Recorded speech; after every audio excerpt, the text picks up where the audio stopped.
25 to 12, and you're listening to James O'Brien on LBC. My apologies first up to Brendan, who's in Glasgow, and Fiona, who's in Barnet. Everybody else waiting to talk about COVID, Lee and Sam and Graham, all the way from Madrid. And Jay and Rayleigh. I wonder if you've seen any otters recently. I think we're probably going to move on. I want to get stuck into the Greensill story for a variety of reasons. My apologies for the sounds of in the background. I know what you're thinking. Has a herd of elephants just come into James's studio unannounced, or has Theo Usherwood preempted his summons? I sort of got stranded on the chair. The chair has to be in a very specific spot, James, and I got stranded. Does it have to be in a very particular and specific way? Is it like breaking international law? You have to, in this technical and specific way, you have to sort of land this chair in this slot. Politics banter, next level. And I couldn't. I was sort of paralysed because I didn't want to make a noise. I'm okay. Right? The chair's okay. I'm okay. And I've got... man, I thought I needed a haircut. And I've got some details on an update. It's great radio, this. Talk about each other's haircuts. I'm going Tim Martin. You're going for early Hugh Grant now. Okay. Yeah. Of course, an update because... I've got some breaking news. I'm having my haircut later today, so if anyone's got a cushion that needs stuffing, or indeed a small sofa, then just send your emails to the usual address. I shall probably be able to accommodate the first 50 requests. Okay. Kwasi Kwarteng, the Business Secretary, has been in front of the Business, Energy and Industrial Strategy Select Committee within the last half an hour. Oh, yes. And he has been asked whether he has been in touch via WhatsApp or email or any form of communication with the former Prime Minister, David Cameron. Darren Jones is the MP asking the questions. There's been a lot of reporting about former Prime Minister David Cameron's lobbying of government on behalf of Greensill in relation to access to government-backed finance, and the text messages have shown that the Chancellor took some actions to get officials in the Treasury to respond to Mr Cameron's requests. I kind of get the impression this morning that you and the Base Department are being maybe pushed under the bus by the Chancellor here. I don't think that's the case at all. I think that, as a matter of fact, the British Business Bank is one of the 40-odd ALBs that I'm responsible for as Secretary of State. OK, and just lastly from me before we get into further questions, presumably Mr Cameron didn't lobby you, ministers or officials in the department on behalf of Greensill? I've never received a single phone call or WhatsApp from Mr Cameron. Other messaging platforms available. And the same for your ministers and officials as well? As far as I understand, they haven't. But of course we have an inquiry, as you know, and I'm sure the inquiry will get to the bottom of what exactly David Cameron, what messages he sent or which ones he received. I'm sure we'll get to the bottom of that through the inquiry. Now, Kwasi Kwarteng was basically taking responsibility. His department was taking responsibility because the Treasury had been due to put forward a minister because Annalise Dodds, the Shadow Chancellor, was asking a question has asked an urgent question in the House of Commons for 12:30, but it's been bounced on to Kwasi Kwarteng's department with the Treasury saying that the coronavirus large business interruption loan scheme, that's what Kwasi Kwarteng was referring to there, is in fact a business department scheme. It is not being run by the Treasury. So in other words, it's nothing to do with Rishi Sunak. And the inference is that David Cameron, if he was going to try and text Rishi Sunak, had got the wrong person. Having said that, it should also be noted that Kwasi Kwarteng is rather new to the department. At the business, having become only business secretary back in January this year. So he's a new minister. So the question is, will ministers previously who have occupied that department have also had WhatsApp conversations or text messages or emails or correspondence or private drinks with David Cameron? And of course, that inquiry is now started, and it's been launched by Nigel Boardman, former lawyer at Slaughter and May. Boris Johnson, incidentally, has been asking questions about this. He's been doing an interview this morning and insisted that the inquiry will be prompt in its findings and will get to the bottom of exactly what's happened. I've asked Nigel Boardman to have a look at this whole issue of supply chain finance and given him, pretty much carte blanche to ask anybody whatever he needs to find out.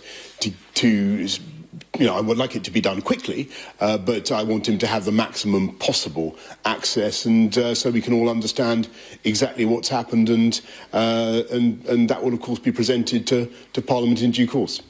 Now, of course, Nigel Boardman was the lawyer in charge of an investigation into whether David Cameron should introduce lobbying reforms back in 2013. He was a partner at Slaughter and May in the time, and he argued, and I'm quoting here, that those reforms may have the effect of stifling productive, even essential dialogue between legislators and those who consider the implications and practicalities of relevant legislation on a day-to-day basis. That came out in The Guardian. So there are questions about whether Nigel Boardman... So Boris Johnson has hired a bloke who'd already looked into lobbying in general and decided that it wasn't as bad as everybody else thought. Yes, so there's a question mark about whether Boris Johnson should actually have a full... I'll do it. Can you do the show?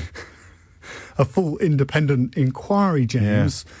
Into David Cameron, whether there was anything had gone wrong. So or what's any rules this had been then? If broken. this is not a full independent inquiry, what is it? It's like you do it. I'm going to appoint you to do it, rather than having an independent judge to do it.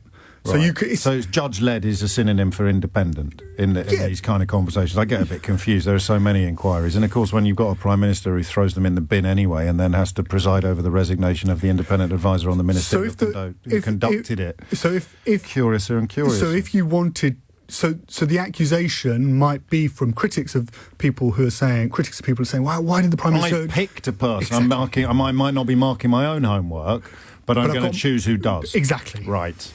So it's a bit like doing a spelling test and in class, and you pass it we to don't need to muddy the waters with another analogy. Okay, so then there's also a question about whether Boris Johnson is going after Dave Cameron. Yes. They're friends at school, whether it was all going to get a little bit personal, something the Prime Minister denied. I think people have just got questions that they need to satisfy themselves about, including me, about how this supply chain finance stuff is meant to work. I mean, I don't think that it's going on at present anywhere in government, but we need to understand exactly what the intention was, how it came about, and that's what Nigel Boardman is going to do.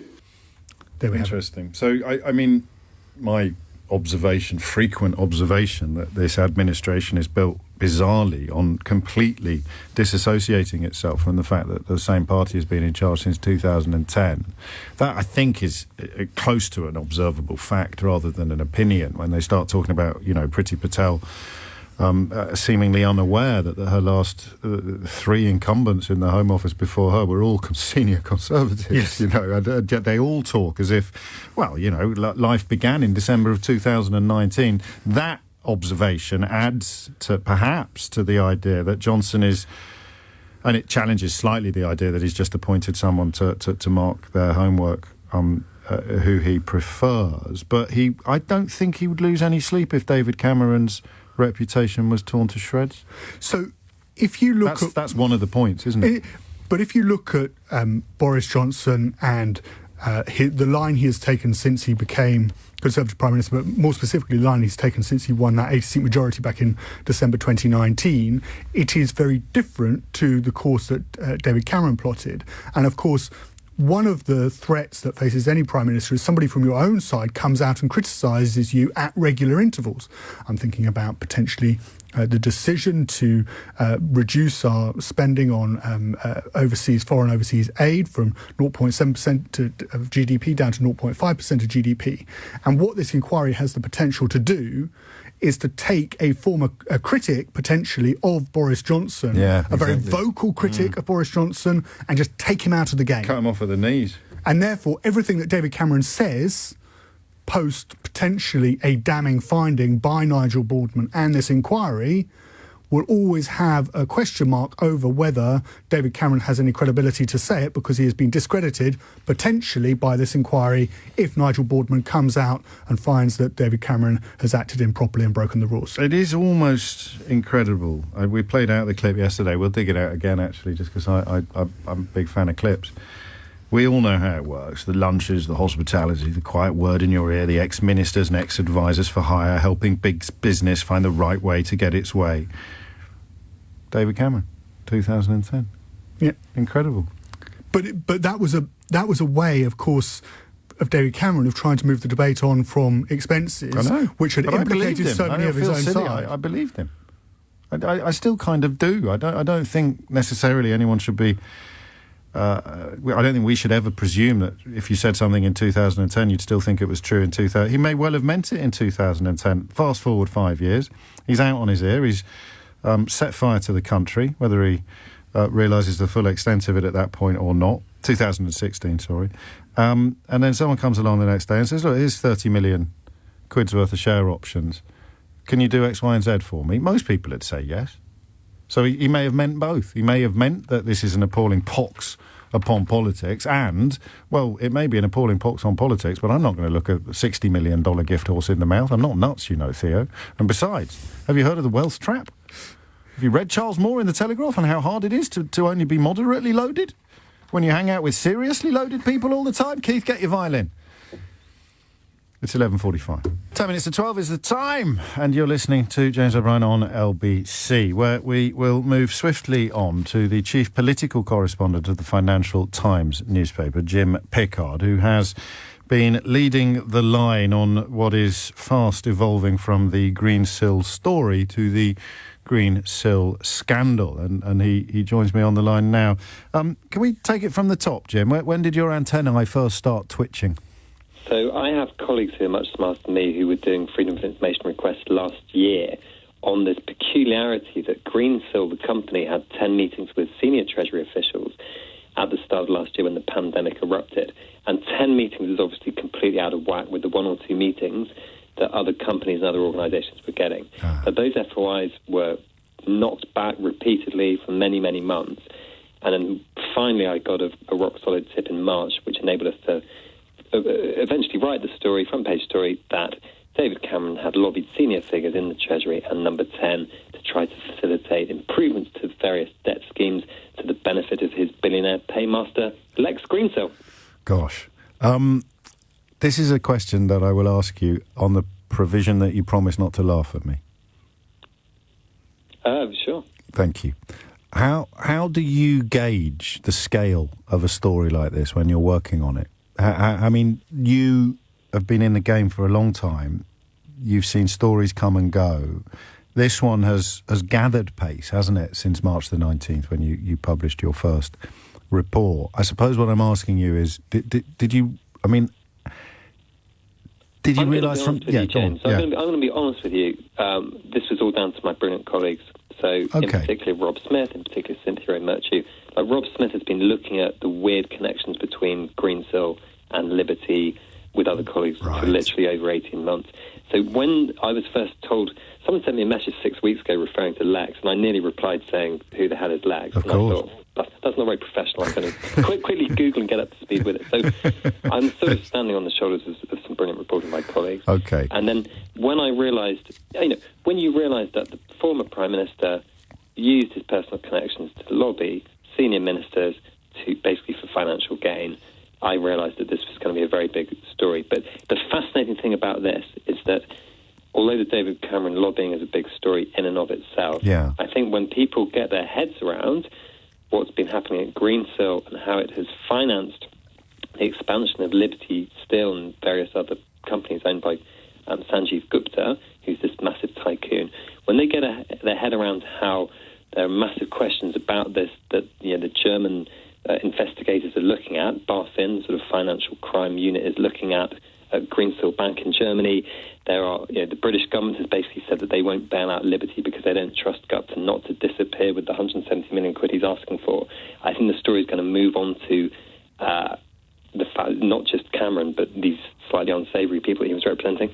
And Cameron could probably claim disassociation there, couldn't he? I wouldn't be surprised if he never fully got his head around what he was doing. What Richard Fuller has used parliamentary privilege in the House of Commons to basically compare to a Ponzi scheme. I think, being fair to Dave, he may not have necessarily understood the full nature of this company, which my colleagues have recently reported.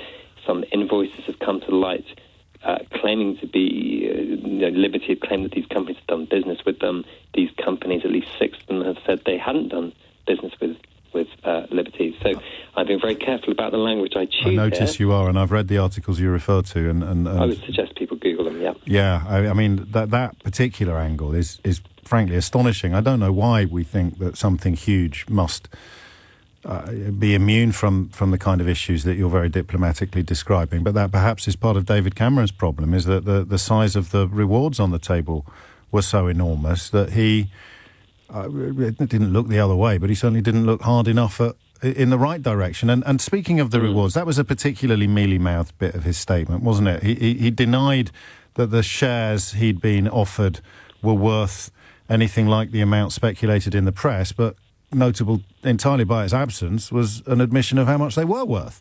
Yeah, I thought it was hilarious. So we first reported 5 or 6 weeks ago that he'd been promised 1% of the company, like 1% would have been worth something like $70 million if the company had floated at the $7 billion that people were talking about. A few weeks later, the Times said that Cameron had boasted to friends that his share options would be worth about $60 million. Yeah. There have been other permutations in a similar kind of zone. I mean, this statement that he put out the other night, there were various parts of it which did stick in the craw. There was the bit about how his trip to the Saudi desert, hanging out with MBS for 3 days with Lex Greensill on some camping trip. And he said, I raised human rights issues with MBS. You know, who's the guy that ordered the killing and dismemberment of a prominent Saudi dissident journalist? You know, that isn't very believable. This thing where he says, all these reports about the potential riches I would have made are wrong, but he won't say what the actual figure is. Until he says what the actual figure is, I'm inclined to disbelieve his claims. I mean, there are other parts of his statement where I have slightly more sympathy. Go on. You know, I have no problem with former politicians, former prime ministers making money in the private sector. I have no problem with him charging £100,000 to make a speech. I personally wouldn't pay for that. You probably wouldn't either. But, you know, that's fine. But the thing that will anger many people is this idea of using personal connections in politics to make a quick buck in the way that, you know, other struggling companies in March and April last year did not get anything like as much access, and he did. And that is, I mean, going to be a source of great anger and upset for people who feel their livelihoods have been, in a sense, sacrificed on the altar of some of Rishi Sunak's policies. But, and I don't know if you're comfortable being tempted into sort of speculation, that this doesn't necessarily touch Boris Johnson, does it, Jim? No, I think Boris Johnson was broadly unaware of it. I mean, there was a special advisor, Sheridan Westlake, who was approached in number 10, and then I think he handed it back over to the Treasury. It's not clear that Boris Johnson necessarily knew about it at all. And, you know, clearly the two went to Eton in different years. They're kind of political rivals. They're kind of political frenemies. Like, they'll occasionally go for a meal together, but they are not pals. And I think what's very interesting is that what we have seen over the last couple of years is we've seen the Boris Johnson administration just create this political ground zero where everyone forgets, or a lot of voters forget, that this party's been in power for 11 years. And Boris Johnson acts as if, you know, he's come out of nowhere with this whole new rhetoric. And it's fascinating. He's totally disowned the Cameron era, and it's worked very well for him politically because, you know, when he says we're going to restore life to these left-behind northern towns, you know, the answer isn't, people aren't saying, well, hang on, you've had over a decade to do this, you guys. People are listening to it and they kind of like the positivity. Yes, I touched on that with Theo Usherwood, our own political editor, just a moment ago. Aside then from the Liberty Steel story, what do you expect to happen next? I know you're on your holidays at the moment, so what is going to be at the top of your to-do list when you get back to the office? Well, I have plenty of leads which I need to look at, and I've got a few Freedom of Information requests, some of which are due quite soon because I put them in 20 working days ago. I think, you know, the question, I suppose, is where is this inquiry that Boris Johnson launched yesterday going to go? And on the face of it, it's just an inquiry into supply chain finance in the government, which makes it sound as if the heavy emphasis is going to be why was Lex Greensill given this unpaid advisory role in 2011 from which he tried to flog his, and that, of course, his ideas. That, of course, sits alongside the claim from David Cameron that he hardly knew him during that period. So he's walking around with business cards, a touch of the Adam Werrities. But simultaneously, Cameron is claiming that he'd hardly ever heard of this person who's describing himself as a special advisor. I mean, it would be pretty easy to disprove that if David Cameron was lying. And I think there probably is some truth in Cameron's suggestion that he wasn't the instigator of putting Greensill into Whitehall. If you look at it, Jeremy Hayward, who was head of the civil service at the time, was really good mates with Lex Greensill, worked with him at Morgan Stanley. He was the one, if you look at the emails that the Sunday Times brilliantly got hold of the other day, it's obviously coming from Jeremy Hayward, that whole push. I think it's hard to know whether Hayward was sort of taken in by what he thought was the brilliance of the supply chain finance. the question people have asked is obviously, if you just want suppliers to get paid faster, why didn't the government just pay them faster? But anyway, let's see what happens there. I think if the inquiry focuses on that, it's going to be very disappointing to a lot of people who would much rather it focused on last year and the Cameron lobbying, access, and what the hell was that all about. cronyism, and I suppose you could almost file it under cash for questions, although they are questions that David Cameron was perfectly entitled to ask, as opposed to the type that the MPs in the centre of that old scandal were. Jim Pickard, the chief political correspondent of the Financial Times, many thanks indeed, and lovely as well to hear a journalist generously offering praise and compliments to colleagues who have helped propel his reporting into the very heart of the news agenda. 12 noon is the time, bunch of questions. I mean, that Cameron needs to answer. My job, of course, is to decide which one I want you to answer. And I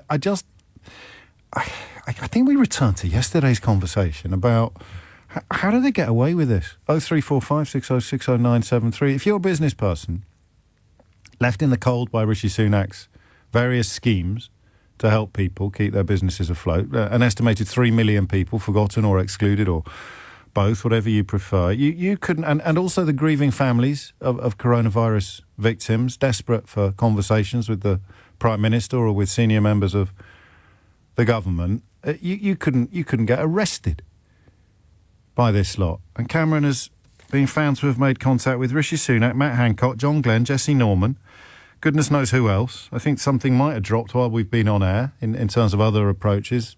Essentially seeking to secure loans or contracts for a company which, until he provides us with a figure, we'll go with the sourced report. Well, they're sourced, but they're anonymous sources. He was in line to make, let's say, tens of millions of pounds. I'm nearly 50. I'm 50 next year. I've been doing this job for the best part of 20 years.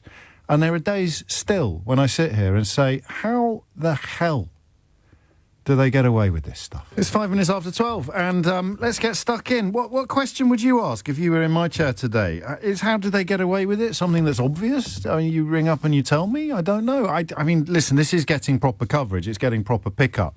Chris Mason at the BBC pushing the envelope a little on this story as well, and Jim Pickard, no doubt right, to suggest that the focus from an FT-style perspective will no doubt move next to Liberty Steel, and some very serious questions being asked about how that organisation has been run. But I'm always fascinated, as you know, by what lands with punters, what lands with you and me, with normal people. And so much of that is controlled by the gatekeepers of the media that you wonder on days like this whether or not, when we look back upon the last 3 years, more people will remember Diane Abbott drinking a tinned mojito on a train than they will remember David Cameron trying to sort of pull in favours from former colleagues in the hope of trousering tens of millions of pounds. And there's also, and I know this will sound weird, but bear with me, there's also a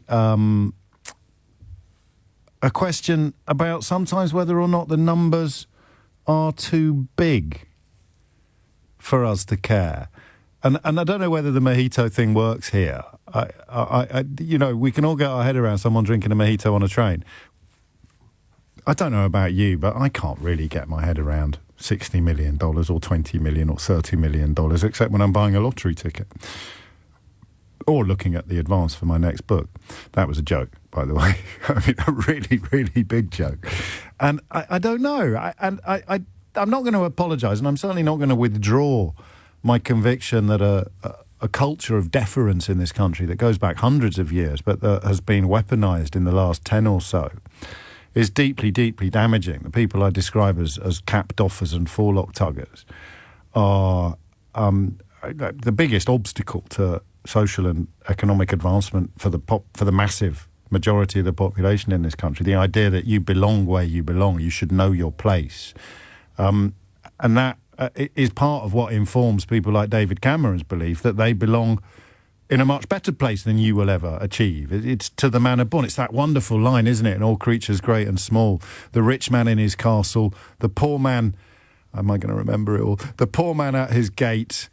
God made them high and lowly, each to his estate or something like that. So we used to sing in church when I was a kid, a hymn designed to tell poor people that they were meant to be poor while rich people were meant to be rich. It's a brand of Christianity that could be loosely described perhaps as Rees-Moggian. So I just don't know, is the short answer to that question. And I mean, if it was a Labour politician, a former Labour Prime Minister that had been found to have been trying to pull these sort of strings. Tony Blair has had some deeply dodgy associations with some deeply dodgy regimes, but I'm not sure he was ever sort of texting Ed Balls asking for a little bit of help securing a sweetener for one of the companies that he represented. If he was, that would be outrageous, but I don't know. Can you turn off the tribalism on this one? Can you talk objectively about what David Cameron has done? Or do you just file it under, James, of course they do. What do you expect? See, I think this really stinks, and I think it really stinks for 2 or 3 reasons. The first is I think I believed him when he talked about lobbying in 2010, when he described it as being the next big scandal, when he promised to seek to address it. And then what is he doing in 2020, 10 years later? He's doing precisely to the letter what he swore blind was unacceptable. Technically, it's defensible behaviour because he's on the payroll of the company rather than simply a contracting lobbyist, and the rules apply differently according to them. And then the sort of the sheer scale of the money involved, the sheer distraction of that kind of cash. Do you turn your moral? I mean, how much would it take for you to turn your moral compass off? We've probably all got a price, haven't we? Probably, I don't know. I like to think that I don't. And I'm happy for you to test that by offering me huge sums of money to do something immoral but not illegal. And then we'll work out what my price is. And I'll be laughing, or perhaps crying, all the way to the bank, to quote the late, great Liberace, almost. And then this question of access. I think this is the thing that today intrigues and interests and angers me most. And I don't know if it's fair, but the 2 constituencies of this country that I think of, the 2 groups of people in this country that I think of, are the people that have been abandoned by the Treasury and have been desperate to speak to someone at the Treasury. The people who have been essentially ignored by all of the schemes, all of the furlough, all of the support put in place by Rishi Sunak. And I think also of those hearts on that wall in Westminster. I don't know if you've seen pictures of this yet. It should have received a lot more coverage. I don't know whether it would have done if an old pal of mine from the Express actually was in town to come and see it on Friday and got caught up in the passing of Prince Philip. She ended up actually getting interviewed on the telly. It was one of the funniest things I've seen on Facebook in years. But I digress. I'm just pointing out that wall, there's a heart for every dead victim of COVID that's been painted on a wall. I think impromptu. I think it's organic. I don't think it's been organised by anybody. But I know that the groups representing grieving families have been desperate to speak to somebody, have been desperately trying to get access to senior politicians in this administration, and they've failed miserably. So the fact that David Cameron can be in almost constant contact with a dizzying array of senior Conservative politicians seeking to... Well, he still hasn't told us how much these shares are worth. Nowhere near the amount speculated in the press. So how much was it then, Dave? How much was it? If it wasn't 60 million, what was it? You're thinking if I was only 10 million, yeah, you try and flog that to the great British public. It was pittance, chicken feed. It's only 10 million. And why choose Sunday night to release the statement? 2 days after Prince Philip passed. It is, as a civil servant once infamously said, a very good time to bury bad news. Why were you going for a private drink with Matt Hancock that wasn't recorded in transparency releases? These texts that Rishi Sunak has released, his replies to you, what was in the texts that you sent to them? Will you release? The Times today does a brilliant roundup of questions that still need to be answered. So when you look at politics, and if you listen to this programme, this radio station, you're obviously at least a little more interested in politics than the average. I don't mean any judgment by that. I just mean that you're listening to me, not Mantovani, over on Classic FM. So you must be a little bit more interested in politics than some people are. And again, as someone who chronicles it and watches it and comments on it every single day, every now and then a story comes along that just makes me go, what? How did they expect to get away with this? No laws broken, but that's the question I want you to answer. How did David Cameron... You explain to me, and you can do anything you want here, can draw on absolutely anything. What is it about modern Britain that equips a former Prime Minister with the belief that this is acceptable behaviour? I know that sounds odd, but that's what I really... Because I don't know. I've tried and I have failed. Bob says, you are not using the word hypocrisy enough in relation to Cameron. I shall do my best to redress that. You say in 2010 doing X is awful, and then in 2020 you do X a million times. That's the definition of hypocrisy. The absolute definition of democracy. So what is it about modern British politics, and maybe the word modern is redundant in this question, I don't know. What is it about modern British politics, 21st century conservatism, whatever phrase you want to use, that gives Dave Cameron the idea? Because I'm thinking, what would you do? And I'm thinking, in the words of Meatloaf, you'd do anything for love, but you won't do that. I can't contact the actual Chancellor. Do you think this Greensill character was breathing down his neck, saying, hang on a minute, lovely lot of share options you got there, Dave, be a shame if something happened to them. Why don't you give Dishy Rishi a ring? See if you can't get us some of those lovely-looking loans that he's dishing out willy-nilly. I just don't know, and that's astonishing, given that we often pat ourselves on the back in this country for having a brilliant media. I don't know. So you tell me, what is it that, for you, explains how he either thinks he can get away with this sort of conduct, 03456060973, or, I mean, they usually do. Listening to Jim there from the FT, if it wasn't for his colleagues pursuing those freedom of information requests like dogs pursuing a cat, or indeed a bone, I don't think we'd know anything about all this. I really don't. And that, of course, makes you wonder whether this is the tip of a particularly ugly iceberg. Do you want to hear Dennis Skinner getting thrown out of the House of Commons? Or do you want to hear something that Dennis Skinner once got thrown out of the House of Commons for? I should at least put a smile on your face. This man has done more to divide this nation than anybody else. He's looked after his own pocket. I still refer to him as Dodgy Dave. I can't say I'm necessarily looking forward to the MPs returning in their droves to the House of Commons, because you can barely make out what he was saying. But he was calling Cameron, while he was still Prime Minister, Dodgy Dave. You tell me. You tell me. How does this story reach your ears? How do you process this? 0345 6060973. It's 20 minutes after 12 and you're listening to James O'Brien on LBC. I don't get frustrated by the, I guess you could call the chatter very often, but I do find the idea that or even the accusation that I would be defending Labour politicians accused of the same thing, coming into the same inboxes accusing me of being personally responsible for the abject failure of the last Labour leader. I do find it mildly frustrating occasionally. Either I would defend Labour leaders to the hilt regardless of the facts, or I would report the facts as I see them and then be held personally responsible for the worst election defeat in 80-odd years. It can't be both, can it? But anyway, that's why it's always important to remember that Twitter is not real life. But I do look at this David Cameron story and despair. And what I want you to tell me is there's another one here. There's another story today. I don't know if you've seen it. Another company he acts for as a paid advisor got a £123 million contract with the Department of Health. This is an American healthcare giant. Why would you here's the question, right? Cliff's up next, then it's Vance, and then it could be you. Why would you pay David Cameron anything? unless he was going to get you special access to government.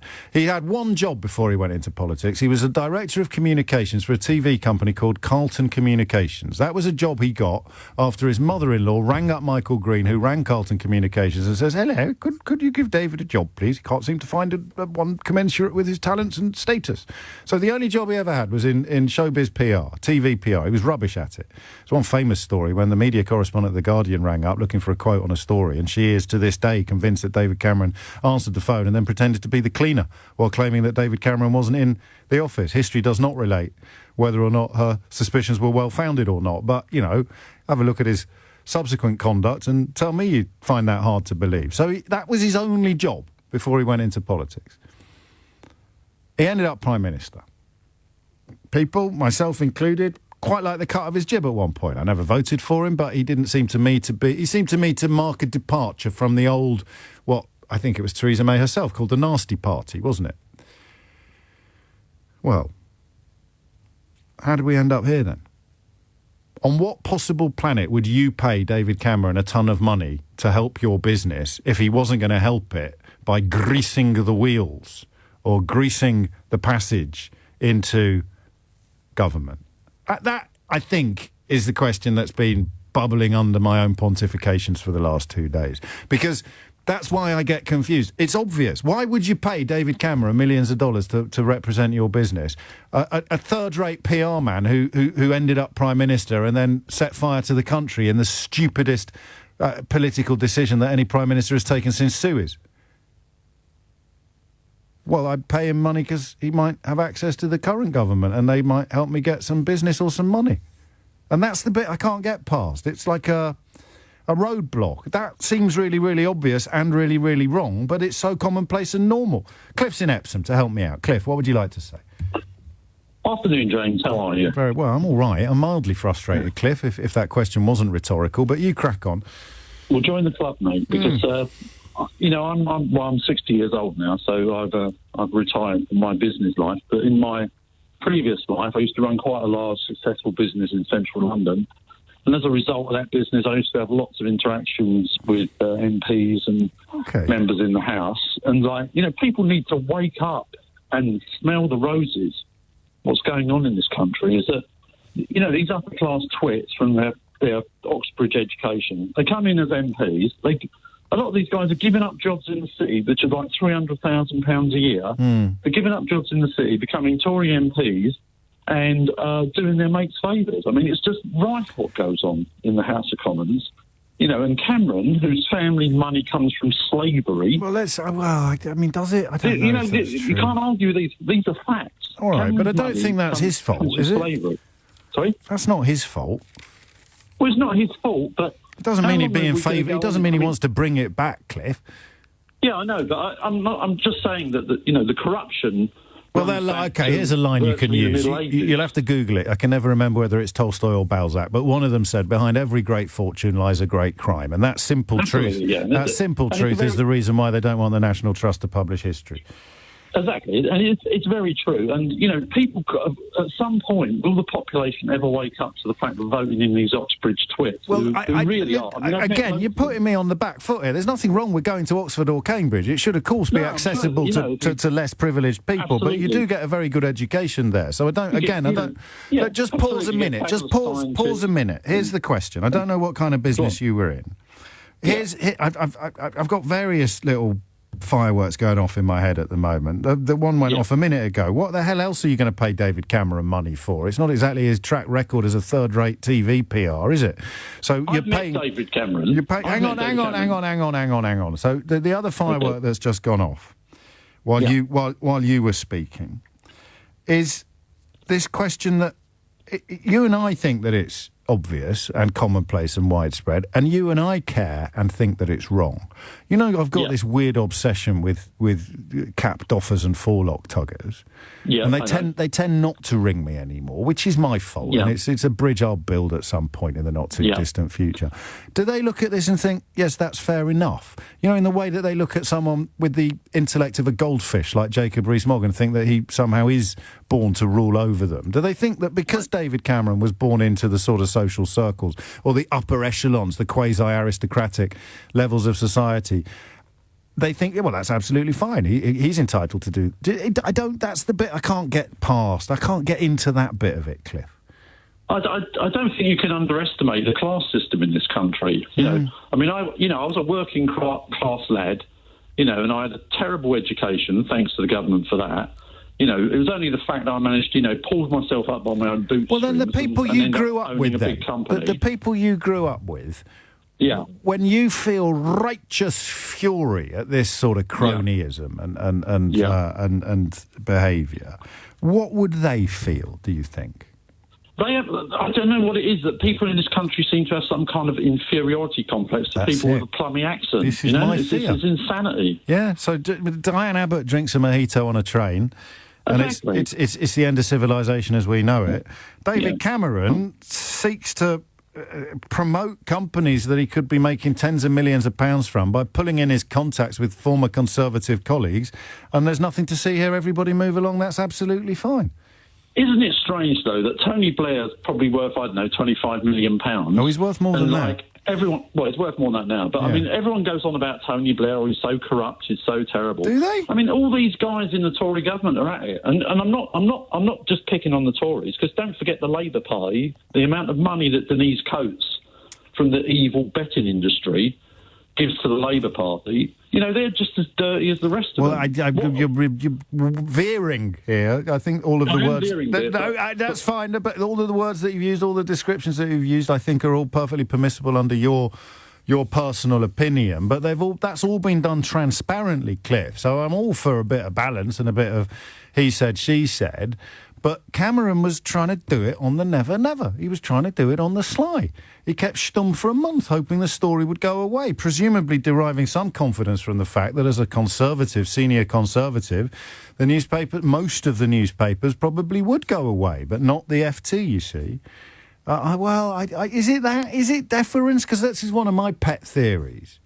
What Cliff calls an inferiority complex. The only way I've been able to make sense of British politics over the last 4 or 5 years is by understanding and realising that millions of people were raised very differently from me. So I don't come from a privileged background, but I had a privileged upbringing thanks to my parents' efforts and success. And they raised me to believe I was as good as anybody else. They raised me to believe that I am the equal of anybody. Nobody is born better than me, I think millions of people in this country were raised in the opposite way. It never really occurred to me until recently. But because, how could anybody look? I don't know why I always choose Rees-Mogg as an example. I think it's because he's got mediocre written in neon letters above his head so obviously that the idea anyone could look up to him or think he deserves dominion over them or that he would have ended up with a ton of money if he'd been to the Bash Street Comprehensive School. I just find it utterly baffling, and it is for me a large part of the explanation as not only as to why David Cameron thinks he can get away with this sort of behaviour, but why so much of the British public would let him. But I'm conscious of bringing my own pet subject to the table. It might be one that Cliff shares, but it doesn't stop it being my pet subject. When I first started here, I used to get texts almost word for word like this one, and I never understood what it meant. Working class Tories are the worst capped offers and forelock tuggers out there. Well, I've got to tell you, I blooming well understand it now. Thomas Watts is here now with your headlines. 12:34, and you're listening to James O'Brien on LBC. A little bit of breaking news for you from America. Federal health authorities over there are calling for a pause in the use of the Johnson & Johnson vaccine following reports of extremely rare blood clotting cases. I think 3 was a figure I saw elsewhere. The FDA has said it's acting out of an abundance of caution. 6 cases of severe blood clotting in more than 6.8 million doses of the vaccine. I think it uses, and I've read this, so please feel free to shoot me down if I'm wrong. I think the science is similar to that deployed in the AstraZeneca vaccine, which has also prompted some curbs in its use as a result of clotting. So worrying, but not necessarily hugely shocking. Speaking of vaccines, to go back to Vanessa's call earlier when she was drawing comparisons between Israel and Chile, she was absolutely right, and part of the reason I've discovered for that difference is that Chile's been using Sinovac, the Chinese vaccine, which is has been found to have much less efficiency against coronavirus in general, but particularly against some of the newer strains. So I think Israel having very, very high vaccine levels and looking pretty good at the moment, and Chile having very, very high vaccine levels and looking pretty bad at the moment, has more to do with the type of vaccines used than anything else, which is good news for us in the UK, because we've been using vaccines that have very, very high levels of efficiency, albeit that, depending upon what happens next with Johnson & Johnson, we may have a little bit less vaccine than we were expecting. We've still got more than almost any other country in the world. 12:35 is the time. Vance, I'm sure you're about to tell me, is in Regent's Park. I mean, if it was a different day and a slightly less important story, I'd ask how we explain this David Cameron story to people who've sort of just arrived from Mars or something like that. But I won't do that. I'll just ask you how you think he thinks he can get away with this sort of behaviour. James, I think it's probably goes back to this maxim by Lord Acton that power tends to corrupt, and absolute power corrupts absolutely. I think that people who are born rich or sent to Eton and stuff like that, they come out of their education thinking that they're born to lead. Now, like you, I came from middle-class parents, but they saved and sent me to, a private school. And then I went to Oxford through my own hard work. And I emerged from Oxford thinking that I was educated to serve. Did you? Can I ask how old you are? I'm 71 now. Do you think it's changed in the course of your lifetime? I think it probably has, but I had this very burning passion that I was educated to serve and not educated to lead. And if you come out with this notion of being born to lead or educated to lead, then that justifies any duplicity that you want to practice. And on David Cameron, I mean, the first real duplicity of his that I noticed was when he came back from his negotiations, from his travelling around Europe to negotiate the Brexit deal. He came back and he said, look, I've got a great deal for you, particularly on immigration. We're allowed to suspend the rules on immigration for up to 4 years in a national emergency. This is a great deal I've got for you. And it just wasn't. And then did you know, I'm going to put you on pause, Vance. I will come back to you, I promise. But I've got Lord Owen on the line, formerly David Owen, to share his thoughts with us upon the passing of his former colleague and indeed Gang of Four member, Baroness Williams of Crosby, Shirley Williams, who, it was announced yesterday, has died at the age of 90. And in a way, Lord Owen, I'm glad that we've come to you a little late in the day, as it were, because as the dust has settled on Shirley's passing, and I did know her myself, actually, so I hope I'm not being inappropriate using her Christian name like that. It's the missed opportunity that some of the coverage has looked at, which I think is a shame. It's almost as if talking about how she could have been the first female Prime Minister, or she could, perhaps even should, have led the party that you founded together. Is there a danger that it overlooks what she did actually achieve as a politician rather than the opportunities that perhaps were missed? Yes, I think that is true, and I think that's often the way we discuss politics. Yes, that's true. We go for the dramatic and this extraordinary phrase, the best Prime Minister we never had, and other things like this. Sometimes people took decisions in the full knowledge that they would not become Prime Minister if they took a certain course. I think Shirley definitely took that. And, I mean, that would include the decision to leave the Labour Party and set up the SDP with you, I presume. Yes, I personally definitely knew that if I left the Labour Party at that stage in my career, I would never become Prime Minister. And I think it was probably the same for Shirley. Who becomes Prime Minister is somewhat of a lottery anyhow. You never know. Circumstances change, things alter. It's a very unpredictable business, politics. And quite often I say it's a blood sport. It's not an easy ride.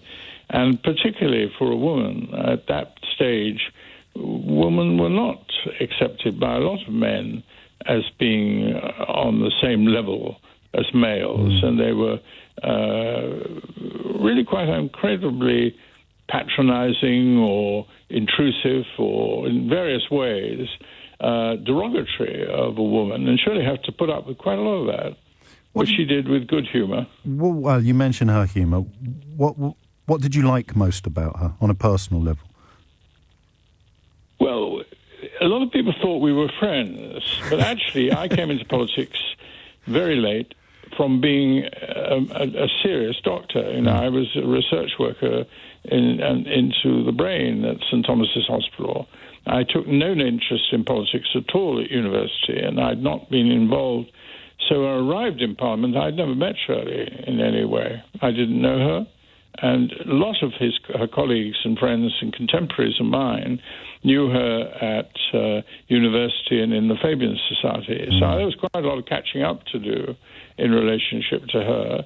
And we became really closer friends when in our 70s, when she first came and stayed with me in Greece, and then she came only 2 years ago. And that level, we've both of us anyhow past politics in the competitive party political sense, and it was great to know her as a reader and an interest in books, and talk to her about Vera Brittain. And my wife was then a literary agent, so we got to talk not so much about politics, but more about the generality, the surrounding atmosphere of politics.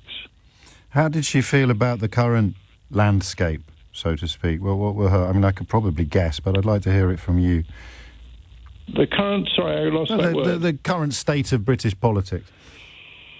I think we were fairly depressed about it. I think neither of us thought that the Labour Party's problems have been solved. We had always hoped that by making this decision...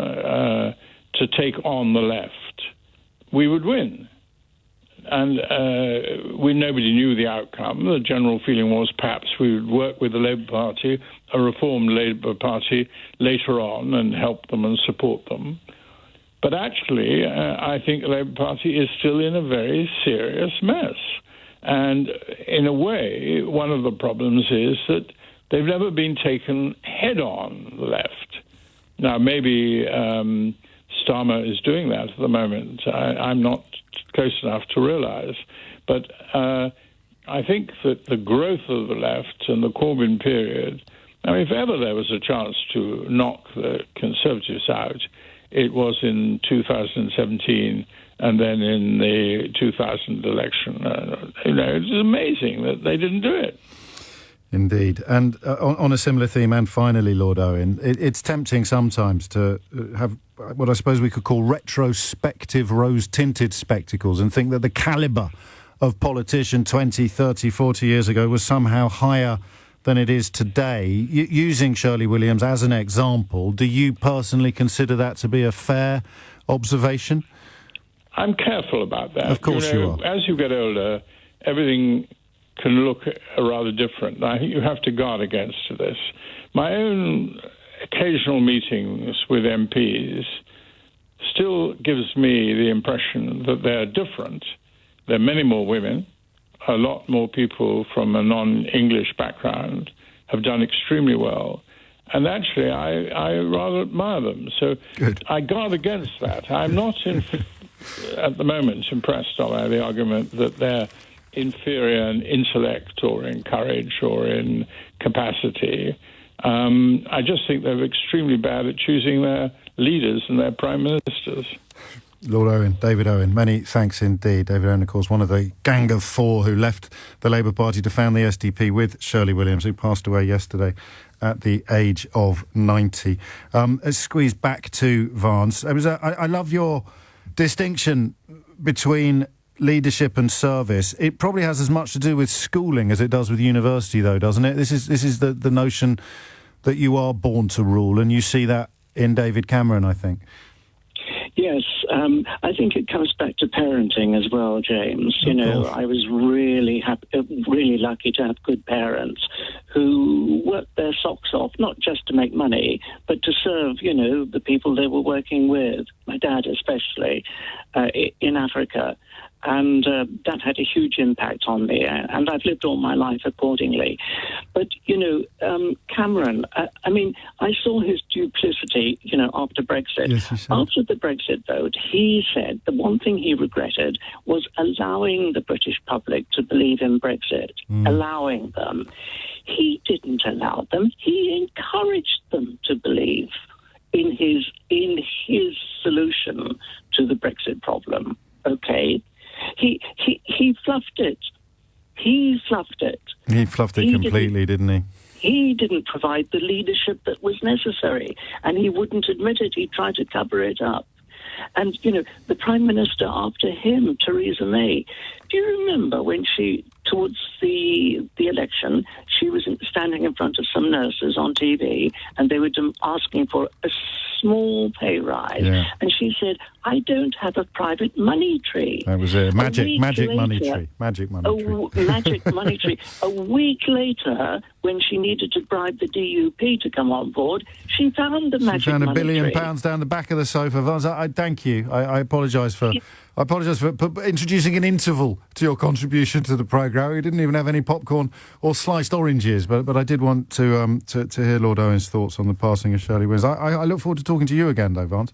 I really do. 12:46 is the time. 10 to 1 is the time. I mentioned at the outset of this conversation about David Cameron's conduct and his astonishing and yet utterly unsurprising access to senior Conservative politicians that it must sit rather uncomfortably with some people, even more than it does with the rest of us. And I mentioned the 3 million who haven't managed to get much response from government despite being denied any meaningful financial support. But I also mentioned the families, the grieving families, the bereaved families of COVID victims who had recently started what's become known as the National COVID Memorial Wall, soon to be about 500 metres worth of small red hearts covering an expanse of concrete facing the river. And the COVID-19 bereaved families for justice have struggled, shall we say. I think it's fair to say, and we're about to find out. They've struggled to secure anything like the access to senior politicians that David Cameron seems to have enjoyed. I know that Lobby Akinola is on the line, and you are part of the Families for Justice group. I hope you're not here to tell me off, Lobby. I hope I have fairly represented how you might feel about the unfolding of this story in the context of your continuing battles. No, not at all, James. Thank you for having me on. I can just echo what you said in that it is somewhat frustrating. We've been trying to speak to the government since June last year, have a meeting with them. We've been turned down, I think, 7 times now. And just to see how quickly they're able to move, I guess, when they have the desire. I guess for us, begs the question, why are we not seen as a priority? What reasons are you being given? Mostly the main reason we're given that now's not the time. It's important to first deal with the pandemic and all the consequences of it before trying to, we've been calling for an inquiry into the COVID response, and we've been told time and again that all the resources must be focused on dealing with the pandemic first before there's any inquiry. So it's just interesting to see how palmed off. I mean, a little bit. Matt Hancock can find time for a quiet drink with David Cameron and Lex Greensill, but he can't meet any of you? Apparently not. I'm not in charge. We don't have access to his calendar, but it would seem that there's no space for us there, unfortunately. I know you lost your dad, Lobby, and yeah. And I understand part of your mission. I sympathise with it entirely. And I'm going to choose my words very carefully because I want to get an even better understanding of the importance of this campaign. That nothing can bring your dad back. I know you know that. So what is it that drives your desire for more knowledge and more understanding of what happened? Is it that you need to know whether most of these tragedies could have been avoided, and if so, who bears responsibility for them? I think some closure is part of the driving force for people of the bereaved. Like, we want to know why our loved ones died. But we've been calling, like I said, we've been calling for this since June last year, and a big part of the inquiry, the drive, was to understand so that we can make sure it doesn't happen again. Yes. Since we called for it in June, and then we saw a secondary spike in the UK, which was worse than the first, and now no one is I'm pleased and so happy to see things like the vaccination rollout being successful, and things making sure that the country is kind of returning back to some sense of normalcy. But at the same time, we're constantly being told that there's information saying that, maybe there's new strains of the virus which might be resistant to vaccination. And I just think that there's still that imperative to make sure that we are as prepared as we can be for anything that comes. And that's another driving force. That whoever doesn't learn from history is condemned forever to repeat it. You must have followed events over or in the aftermath of Christmas with a particularly heavy heart, even against the backdrop of what you and your family had been through on a personal level. Yes, it was really difficult, because part of the reason why I got involved with the group was the idea that if I can help limit the spread of this pain, and calling to speak to the government and trying to get that response and being told time and again, it feels like we're being kicked into touch. And then just to see the same thing happen again, like you said, just a repetition of history, because we haven't taken the opportunities to learn when we had them.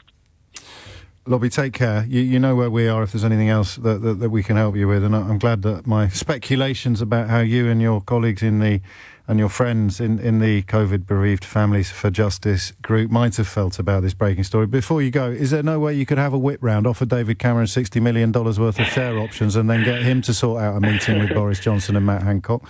Unfortunately, I don't think the coffers are quite that deep yet, but no. Thank you very much for having me. It's my pleasure. Thank you for coming on. 12:56, I suppose, to clarify, I don't think that he had a meeting with Boris Johnson, but he did have a meeting with Matt Hancock, David Cameron, of course, and Lex Greensill. Let's go, finally, probably glancing at the clock, Sheila, time is almost upon us, to Maciek, who's in Enfield. How does this unfold to you when you watch this stuff unfolding? How do you make sense of it?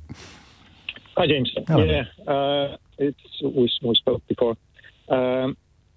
I see it as the relic of basically this country being a monarchy and never having a revolution. And when you look at things that happen, you look at courtiers in the medieval and Renaissance Europe, and you see how much power they had. And this is just normal. It's basically never changing the system. So the system is just the same. And it's implicit now rather than explicit, isn't it? I mean, it used to be, we'd be taught the divine right of kings, most obviously. How come you get to do... I was thinking about Henry VIII the other day. The man was absolutely bonkers. Clearly. Trashing monasteries so he could nick all their money, chopping his wife's heads off so he could marry somebody else. And yet, when I was at school, it was still taught as if it was some sort of, I don't know, some sort of paragon of patriotic virtue. It was quite bizarre. And so implicitly now, the idea that our society is a pyramid and whoever's lucky enough to be born at the very, very top of it is there by whatever the secular equivalent of a god... By deserving that, but by basically being worthy. And if you look at the medieval society, they were the strongest, the fittest, the most alpha males or females. They would win their position by fighting and winning wars, not by being born with a silver spoon up their nose. Precisely, but then it morphed into passing it to the eldest male or female, in some cases, son or daughter. And if you look at France, if you look at any church facade in France, you see how many chopped off heads of the statues are there. And you think about how much hatred and how much oppression had there to be for people to actually build scaffolds with the meager tools they had and go through the trouble of chopping off heads of statues on the facade of a church. And yet, I mean, the difference, France has different problems, but it still has problems. I agree with much of what you say, and increasingly, I've been really puzzling over this, but I increasingly think that the reason why certain lobbies, individuals, people, vested interests are so frightened of actual history, actual teaching British people about the genuine history of the British Islands is because if they knew the half of it, then there'd be an armed revolution by tea time, which I think probably tallies with much of what you just said, Matthew. That's it from me for another day. It's 12:59. We'll do it again tomorrow from 10. In the meantime, here is Sheila Fogarty.